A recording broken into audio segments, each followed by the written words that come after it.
Racing is a blast. There's nothing quite like hurtling through a corkscrew or nailing that perfect drift. Out of all the exhilarating experiences you can have in a video game, the racing genre is one of my favorites for the adrenaline rush it gives. Despite a myriad of titles satiating my desire to go fast and wreak havoc on my opponents, there was one game that stood out for being completely different. Released in 2003, Kirby Air Ride saw the return of our delightful pink friend on the wonderful GameCube. Not only that, but it gave us the opportunity to experience Kirby in a whole new way. Unfortunately, the game was doomed from the start when fabled Super Smash Bros. And Kirby creator Masahiro Sakurai resigned.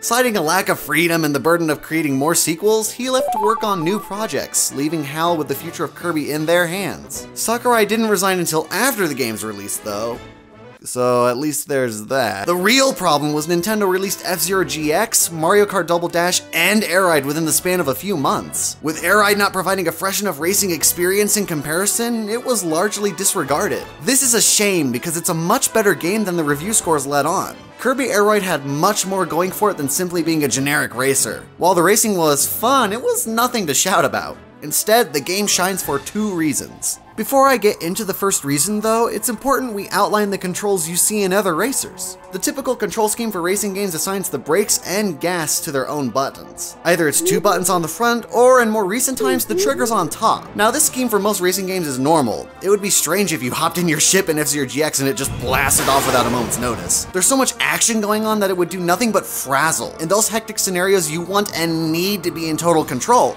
As such, individual inputs for these actions is much appreciated. Funnily enough, Air Ride succeeds by doing the complete opposite. You only need to direct yourself in a certain path and your star just goes. And all other actions are carried out with the press of the A button. That includes braking, charging up your boosters, and sucking up nearby enemies for their powers. Understanding this, the game instead puts the emphasis on level design. The game's racetracks are spacious and devoid of the high-octane action you see in other racing games. As a result, the combination of easy controls and specific design choices works wonderfully, leaving you with a game where you can sit back and just have fun. Controls aside though, there isn't much distinguishing the racing from Double Dash and F-Zero GX. Racing is a competitive sport, and thus the more ruthless nature of these titles gives way to people picking them over Air Ride. The problem was people were looking in the wrong place. Air Ride was never about the racing. Rather, it distinguishes itself with a little game mode called City Trial.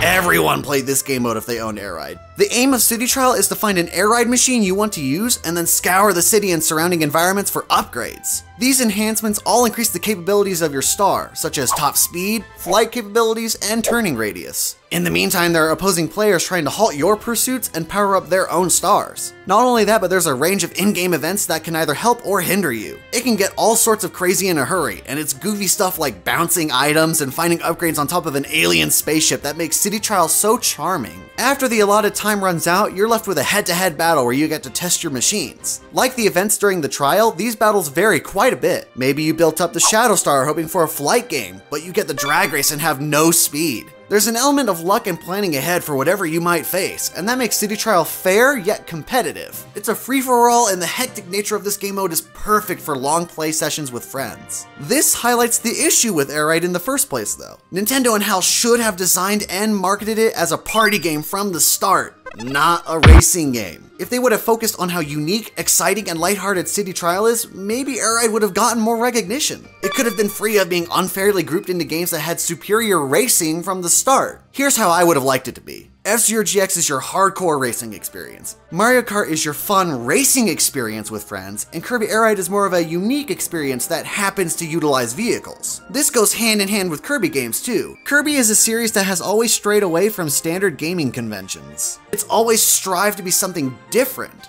Air Ride could have fit right into that same mold, and in some ways it does, but it falls a bit short in some respects. This is where a sequel would do wonders. We still don't have a true party-type racing game. Mario Kart 8 fits the bill in some ways, with online play encouraging more people to duke it out on the racetrack. Where's something like Air Ride giving us a different experience to what's already out there? So what do you put in said sequel? Well, first you take the concept of City Trial and you spread it out to different environments. With a volcano world, you could have eruptions, lava flows, and rocky terrain. But a giant city would have its own events and atmosphere. It wouldn't be enough to size up and separate the environments though. We need to up the ante some more. Grabbing power-ups and dealing with events in different environments is great, but a huge step up would be to add in online play.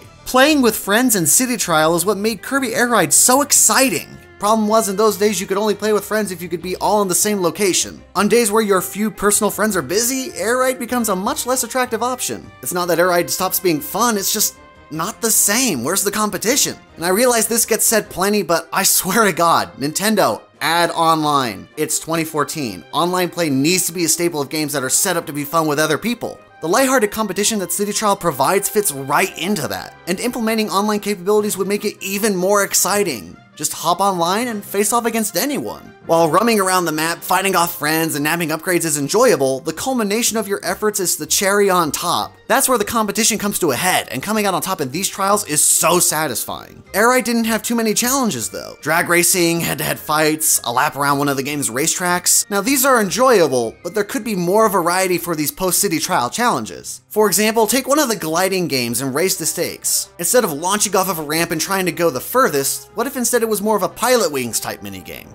Rather than trying to only go far, you would have to fly down a course of rings, putting a greater emphasis on gliding ability and speed. With this subtle change, there's more emphasis on the enhancements you got and the star you picked. More so than ever, you could rise to the occasion or fail miserably. Or how about a Grand Prix? This could be a set of multiple challenges, where each one will be more suited to the stats you've added to your star. Maybe someone whose stats are balanced does decent on every minigame, but doesn't really win. Then those whose stats are more skewed a certain way leave them dominating one test and failing at another. But hey, that's what City Trial is all about. It's important to consider the controls as well, as I'd love to see this hypothetical sequel on the Wii U. Having said that, the controls would remain as simple as ever. Air Ride separates itself from the competition in this regard, so there's no reason to change them. Only now there's the gamepad to contend with. What kind of features could Nintendo put in place with it? To be honest, I don't think a Kirby game needs anything extravagant. Instead of pausing to see them, throw the stats for your star up on the gamepad screen so you can see them update in real time. And if you really want to add in some motion controls, make the spinning star attack initiated with a shake of the gamepad. Boom. Done. The Kirby series thrives on its relative simplicity, which saddens me when I continue to see disparaging reviews that cite a lack of difficulty as a negative. Games don't have to push the limits all the time, and I'm disappointed that one of the biggest gripes towards this game was, "It's too easy." Guys, we've got F-Zero GX. I think we'll be fine. Alternatively, the game was praised for the uniqueness of City Trial, and that should have been the focus from the get-go. When your game has a mode that separates itself from the competition, you need to play to the strengths of that. This is what Kirby Air Ride failed to do, but that doesn't mean there isn't room for a sequel to go in that direction. What's ironic is Sakurai left HAL because he wasn't interested in churning out more sequels. If there had been less pressure on him to make sequels for every single game, maybe he would have found inspiration to improve upon what Air Ride put in place. The fact that he took core elements of City Trial and applied them in the new Smash Bros. Game speaks for itself. City Trial had great ideas, so it's no surprise to see that aspects of it were applied elsewhere years later. Regardless, there isn't a game out there that's similar to Kirby Air Ride, and as a result, success be damned, a sequel would have room in today's gaming market. Problem is, no one is taking a chance. We need companies striving to provide us with distinct experiences, something that's going to grab our attention. I want gaming series to expand and evolve. I expect developers to push their IPs to new heights. I desire a greater variety of games that cater to their strengths. And at the end of the day, I just really want a Kirby Air Ride sequel.